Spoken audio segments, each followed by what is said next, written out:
On August 11th, 1973, that a blend of beat and storytelling was born in the Bronx. Now, 50 years later, fans around the world are celebrating hip-hop's anniversary, and there are celebrations right here in Toronto, which was one of the early adopters of this new style. Johnny Charles is a Toronto-based photographer. He's been documenting the sound and culture of hip-hop in Toronto since the early 2000s, and he joins me in studio. Good morning. Good morning. Thank you for having me. Thanks for making it out here. Now, 50 years of hip-hop, what's the significance of this milestone for you? It's so profound. Hip-hop culture is ubiquitous. It's proliferated around the world. It's impacted so many lives.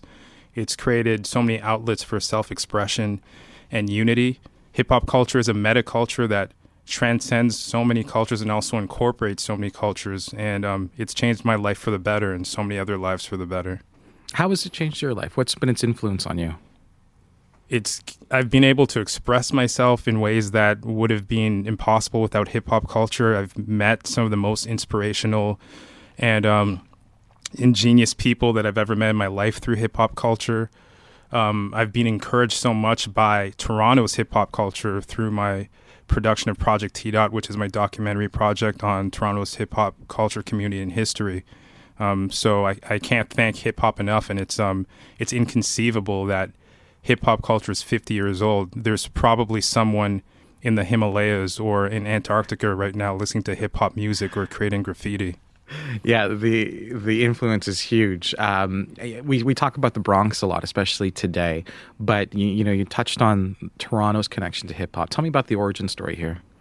That's one of the reasons why I began producing Project T-Dot. It's because I've been following my curiosity and trying to piece together the story of Toronto hip-hop. Individuals like Ron Nelson and Maestro Fresh West sacrificed so much by going to the United States and importing American hip-hop culture and creating Toronto and Canada's hip-hop culture, which is a melting pot of so many other cultures, given our city and our country's cultural diversity. So the development of Toronto's hip-hop scene and the respect that it now garners globally is a byproduct of so many amazing individuals, so many different professions and communities and organizations like Manifesto Community Projects, Stolen from Africa, Honey Jam, Branded T.O., the Remix Project. It's been a group effort, and it's been so inspiring to see the community grow over the years and have such a positive impact on Toronto and Canada as a whole. What inspires you the most about the way that hip-hop has evolved here at home? Unlike the United States, there isn't as lucrative a hip-hop scene. So the individuals that have built up the community in Toronto and throughout Canada, they've had to be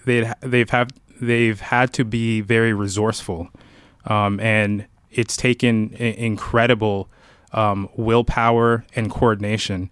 So it's very inspiring to see hip-hop communities in Canada that have less resources than their American counterparts do such amazing things.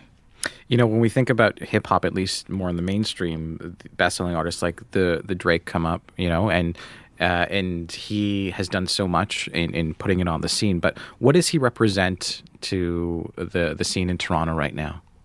He represents Toronto's cultural diversity and the sheer volume of talent that our city has, as generally and as a hip hop community.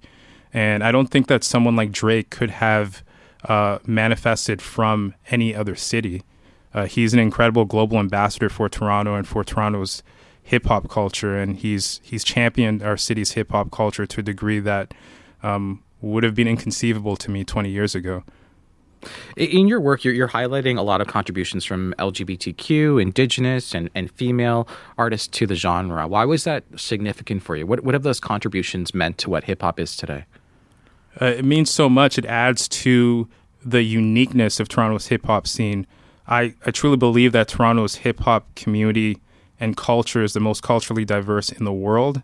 And had I not documented those groups and individuals, Project T-Dot would have been inaccurate. It would have been an inaccurate representation of the scene. So all of these diverse individuals, groups, and organizations have contributed to the melting pot that is Toronto hip hop. And I'm super grateful for all of their contributions. Do you think they often get overlooked? Absolutely. It just based on, population size and whatnot, but their contributions are no less impactful than any other groups or individuals. Where do you think, I guess, hip hop is heading in this country, in this city, in the future? Like, knowing all the influences, knowing how hard it's had to fight, where do you think it's going? I think that it'll become more diverse. Other cultures will be incorporated into Toronto's hip hop culture to a greater degree. There will be, as far musically and in terms of visual arts, fashion, and so on and so forth, there will be more quote unquote superstars coming out of Toronto. Toronto's popularity will simply continue to grow over the years because the community as a whole, the impactful individuals that began creating the foundation for Toronto's hip hop scene in the 80s and 90s fought so hard, and collectively we're not going to give up what we fought so hard for. So I truly believe that Toronto will become one of the most impactful and influential hip hop scenes in the world in the coming years. What's a I guess a Canadian hip hop anthem that comes to mind for you? Oh, absolutely, Northern Touch. That is a classic. Not only musically, but the video is amazing. By Director X, it's classic. Okay, so I think we're going to have to play a taste of that in just a moment, but thank you so much for joining us. Oh, thank you so much for having me. And everyone in Toronto should come to the Manifesto Block Party tonight. That's Johnny Charles, a Toronto-based photographer and documentarian. A celebration of the 50 years of hip-hop. Manifesto presents the Block Party. Will be broadcast on CBC Music and CBC Listen at 6:15 this evening.